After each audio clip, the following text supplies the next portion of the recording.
Doesn't everyone want to be a hero? Well, I can help you unleash your inner hero.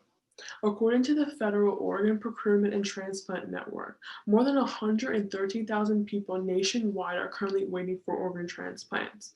As of today, the total number is close to 9,500 in New York State.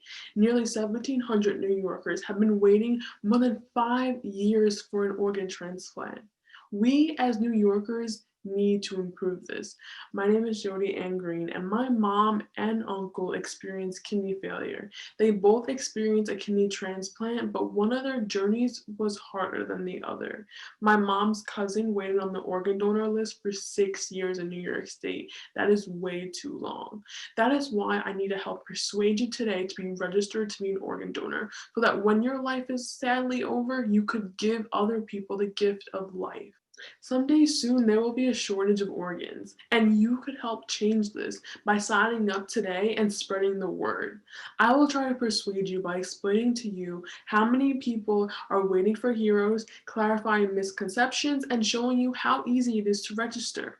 So now that I've covered what we will be talking about today, I will start by telling you about the people in need of heroes just like you, as well as the types of organs you have the option to donate. So let's begin. There are so many people in need of your help and waiting for heroes. According to the Federal Organ Procurement and Transplant Network, on average, 22 people die every day in the United States from causes that are treatable with a donated organ.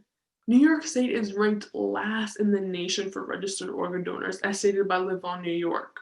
This is terrible. New Yorkers can be better, and we need to, in fact, be better. It was shown that 28,587 donor transplants occurred in the US from deceased donors, but only 1,707 of those were in New York State, and this is as of 2017. This is way too low. People are dying every day, and they're dying with their organs. Why?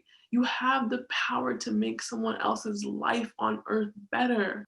Here is a video that will help you understand the impact that you could have in someone else's life. Tom Meeks is waiting for an update on the condition of his new heart. And I'm just excited to feel it beat again. Casey Heisler waits to hear the rhythm of that heart again. It was a Sunday.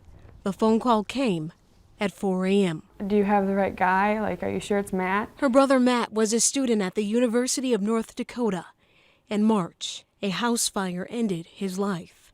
Matt was 21. He was very tender. From a little boy, he was always he had a huge heart. Good to see you. Say, see you, Doc. And Tom, he now lives with that same heart. You look awesome. I'm telling you, I feel awesome. When you get your license, you check that box, and you think it's just a small thing. At 16, Matt signed up to be an organ donor. There was no alternative for me. That's Tom, 2 days after he received that lifeline, thanks to Matt. Proud of Matt.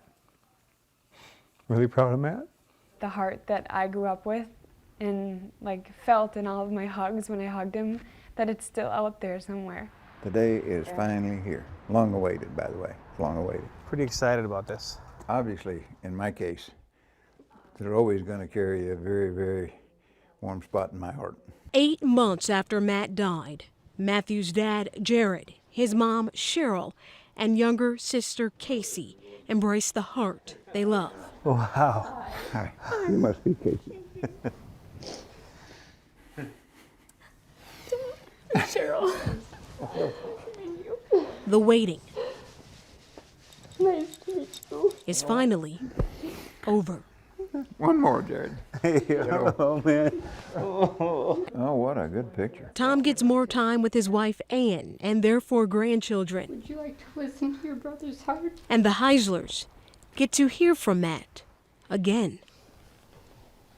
A sister who only wanted to feel her brother's heart now gets to hear it. Organs that can be donated after death are the heart, the liver, the kidneys, the lungs, the pancreas, and small intestines. Tissues include cornea, skin, veins, heart valves, tendons, ligaments, and bones. In addition, tissue donated by one person can possibly affect the lives of more than 50 other people. Isn't that incredible? The cornea is most commonly transplanted tissue. You could choose not to waste your organs when you die. The amount of people in need of organs keep going up, and we are in search for more heroes. But the amount of people not registered to be organ donors can be associated with common myths surrounding organ donation, which brings me to my next point. I think it's very important for me to cover the myths that surround organ donation. According to the Mayo Foundation for Medical Education and Research, one of the myths is that some people believe that doctors won't do the most to save their life if they see on their license that they are registered to be an organ donor. This is simply not true. When you go to the hospital for treatment, doctors focus on saving your life, no matter what. No matter what, you'll be given the best care possible. Organ donation can only occur after the death of a patient is declared by a physician who legally must not be affiliated with the donation. Some people are concerned that organ donation is against their religion.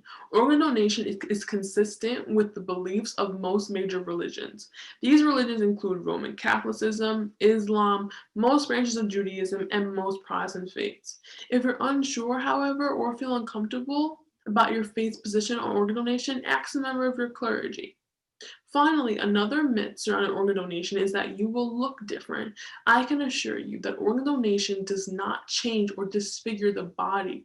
You will still look the same. Now that I've cleared up the myths, is there anything stopping you now? You really have to ask yourself, after these myths are put to rest, what is stopping you from registering to be an organ donor?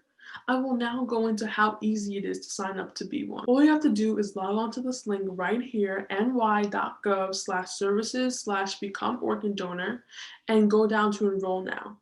It's that easy. And when life gets back to normal, I host an event at Pace University because I am the liaison for Live On New York, which is a nonprofit organization committed to helping New York live on through organ and tissue donation and to caring for the families touched by donation. So you can register at one of my upcoming events also. Here are some pictures of me and my mom at our events last year. And we got many signatures to become organ donors, which we were very happy about. And when you proceed, we will give you a choice of donating whichever organs you want. Here's a picture of the card we give out at our events, and you have the same options if you choose to sign up online.